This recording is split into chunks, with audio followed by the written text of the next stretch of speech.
Good morning, boys and girls. Today we're going to continue reading The Absent Author by Ron Roy, which is a part of the A to Z Mysteries series.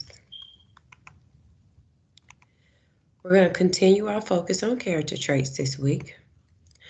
A trait is something that describes the personality of a character.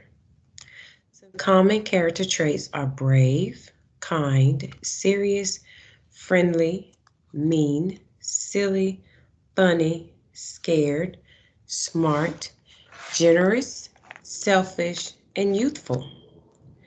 During the read aloud, I want you to write down what character traits you think describe Dink Duncan, Ruth Rose Hathaway, and Josh Pinto.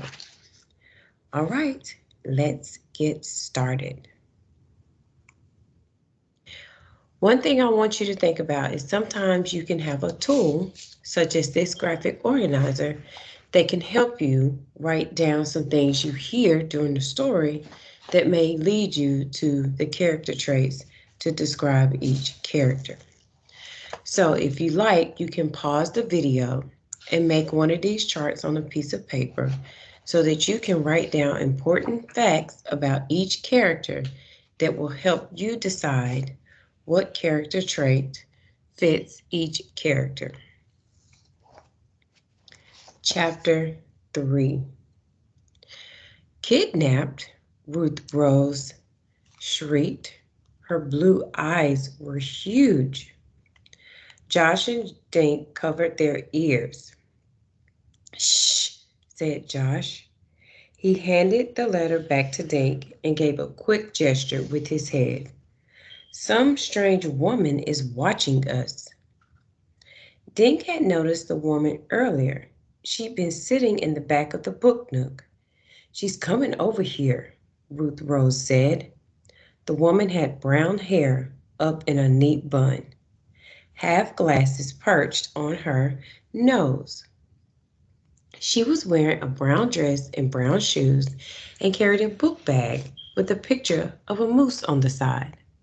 Around her neck, she wore a red scarf covered with tiny black letters. Excuse me, she said in a soft, trembly voice. Did you say Wallace Wallace had been kidnapped? The woman poked her glasses nervously. Dink wasn't sure what to say.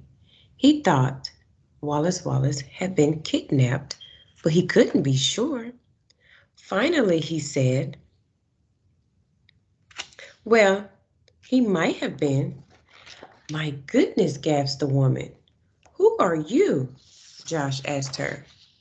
Oh, pardon me, the woman blushed. My name is Mavis Green, she mumbled. I'm a writer, and I came to meet Mr. Wallace. Dink said, I'm Dink Duncan. These are my friends, Ruth Rose and Josh. Mavis shook hands shyly. Then she reached into her book bag and pulled out a folded paper. Wallace Wallace wrote to me last week. He said something very peculiar in his letter. Peculiar is the same as strange. I didn't think much of it at the time, but when he didn't show up today, and then I heard you mention kidnapping, she handed the letter to Dink. Josh and Ruth Rose read it over his shoulder. Dear Mavis, thanks for your note. I'm well, and thank you for asking. But lately, my imagination is playing tricks on me. I keep thinking I'm being followed.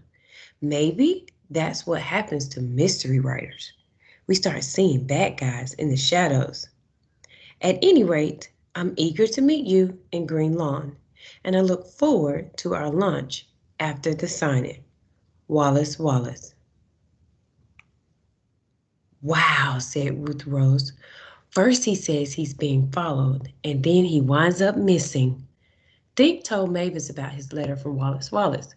He said the only thing that would keep him from coming today was if he was kidnapped. Oh dear, said Mavis. I just don't understand. Why would anyone want to kidnap Wallace Wallace? If he's the most famous mystery writer in the world, he must be rich, right? Josh said. Maybe someone kidnapped him for a ransom. Suddenly, Josh grabbed Dink and spun him around, pointing toward the street. Look, the cops are coming. They must have heard about the kidnapping. A police officer was walking toward them. Josh, that's just Officer Fallon, Jimmy Fallon's grandfather, said Dink. Jimmy came to get a book signed. I saw him inside the book nook. Maybe we should show Officer Fallon these letters, Ruth Rose suggested. They could be clues if Wallace Wallace has really been kidnapped. Who's been kidnapped? Asked Officer Fallon, who was now standing near them. Not my grandson, I hope, he added, grinning.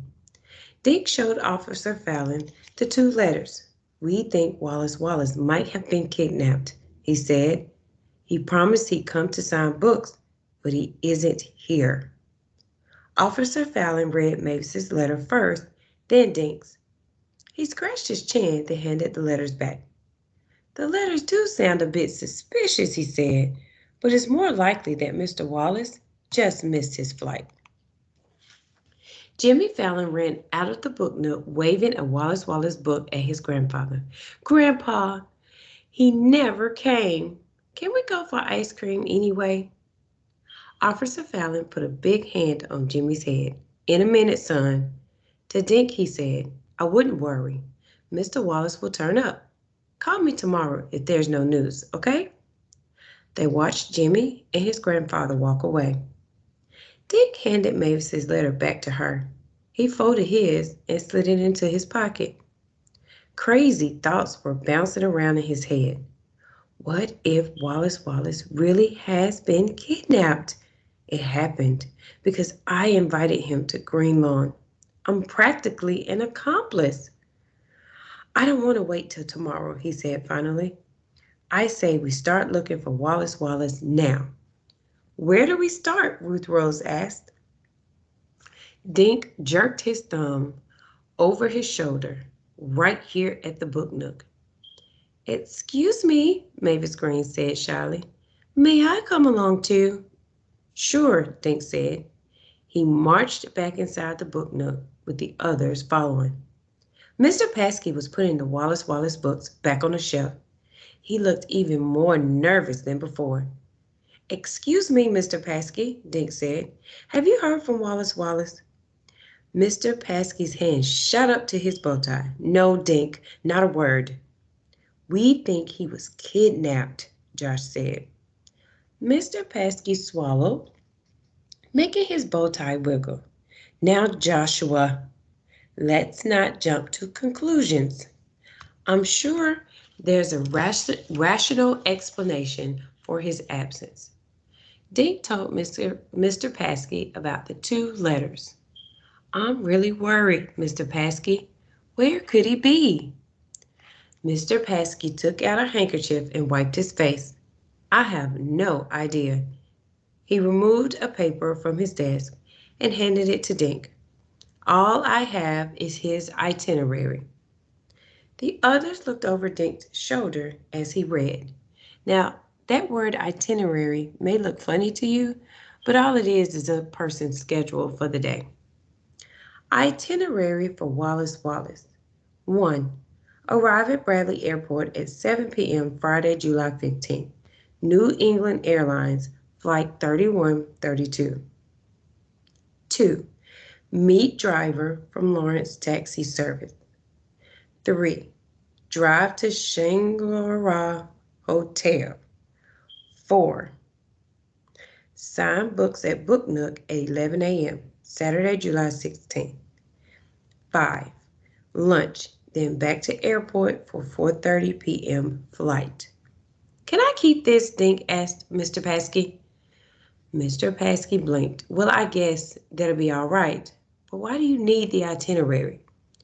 Dink picked up a marker and drew circles around the words airport, taxi, hotel, and book nook. This is like a trail. It leads from the airport last night to the book nook today, Dink said. Somewhere along this trail, Wallace Wallace disappeared. Dink stared at the itinerary, and we're going to find him. Chapter 4. Mr. Paskey shooed them out of the book nook and locked the front door. I have to eat lunch, he said. He scurried down Main Street. That means he moves quickly. Come on, Dink said. There's a phone in Ellie's diner. Good. We can eat while you're calling. Josh stopped. Who are you calling? The airport, Dink said, to see if Wallace Wallace was on that 7 o'clock flight last night. They walked into Ellie's diner just as Jimmy Fallon and his grandfather came out. Jimmy was working on a triple-decker chocolate cone. Ellie stood behind the counter. As usual, her apron was smeared with ketchup, mustard, chocolate, and a lot of stuff Dink didn't recognize. Ellie smiled. Hi, Dink. Butter crunch, right? Dink shook his head. No, thanks, Ellie. I came to use the phone.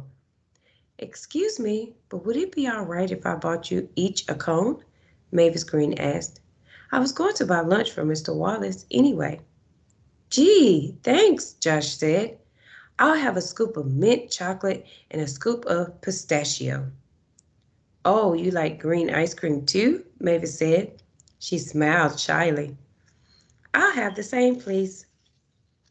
I like pink ice cream, Ruth Rose said. I'll have a strawberry cone, please. One scoop. How about you, Dink? Mavis asked. I'm not hungry, thanks, he said. But you guys go ahead. I'm going to call the airport. Dink felt guilty. If he hadn't invited Wallace Wallace to Green Lawn, his favorite author would be safe at home in his castle in Maine. But Dink couldn't help feeling excited, too. He felt like a detective from one of Wallace Wallace's books. Dink stepped into the phone booth, looked up the number for New England Airlines, and called.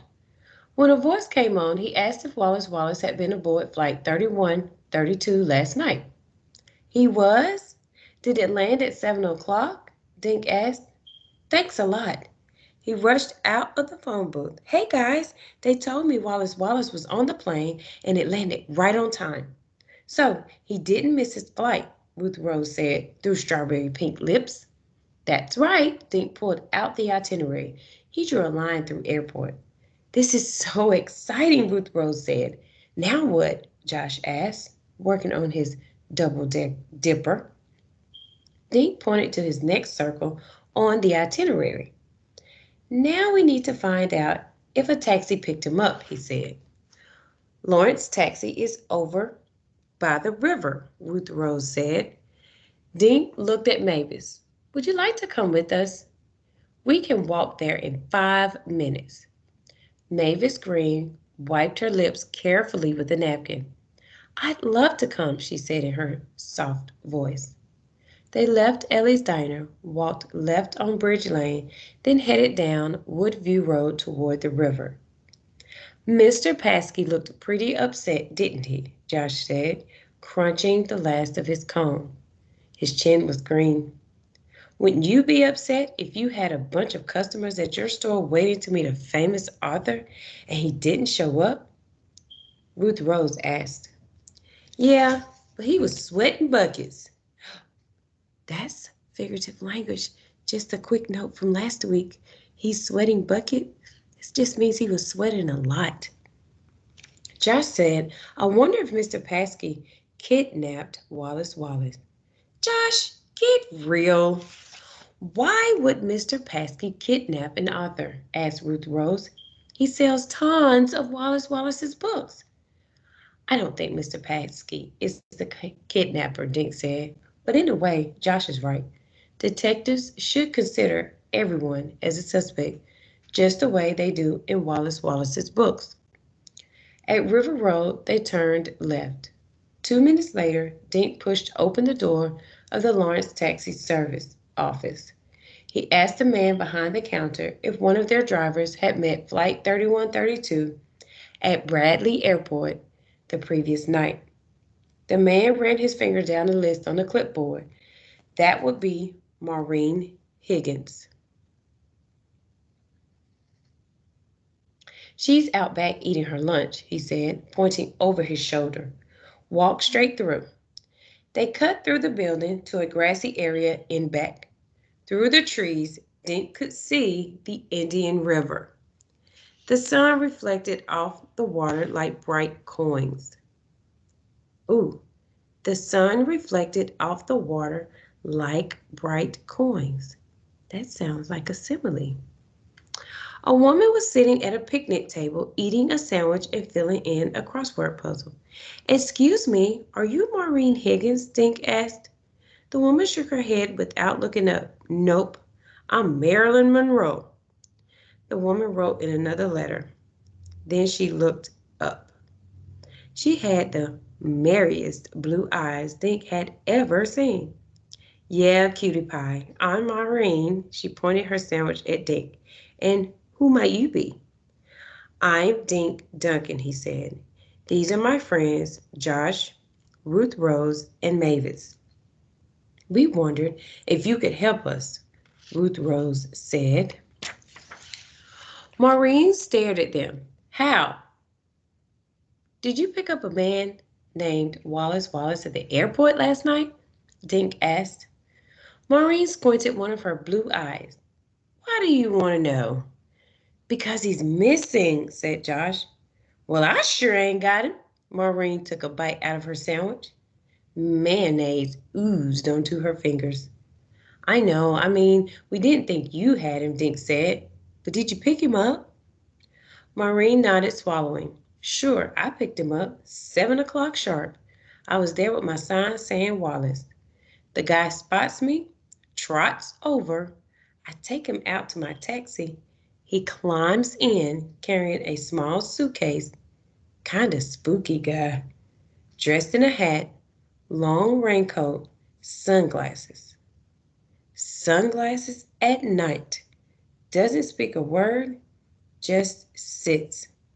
Spooky. Did you take him to the Shangri-La Hotel? Dink asked. Yep, those are my orders. Guy didn't have to give directions, but it would have been nice if he'd said something. Pass the time, you know. A lot of people, they chat just to act friendly. Not this one. Quiet as a mouse in the back seat. Maureen wiped mayonnaise from her fingers and lips. Who is this Wallace fella anyway? He's a famous writer, Ruth Rose said. Maureen's mouth fell open. You mean I had a celebrity in my cab and never even knew it? What happened when you got to the hotel? Josh asked. Maureen stood up and tossed her napkin into the trash. I get out of my side, then I open his door. He hops out, hands me a 20. Last I seen, he's scooting into the lobby. Dink pulled out the itinerary. He crossed out taxi with a thick black line. Then he drew a question mark next to hotel. Thanks a lot, Miss Higgins, he said. Come on, guys. I have a feeling we're getting closer to finding Wallace Wallace. Maureen put her hand on Dink's arm. I just thought of something, she said. When he handed me my fare, this Wallace fellow was smiling. Dink stared at Maureen. Smiling? She nodded. Yep. Had a silly grin on his face, like he knew some big secret or something.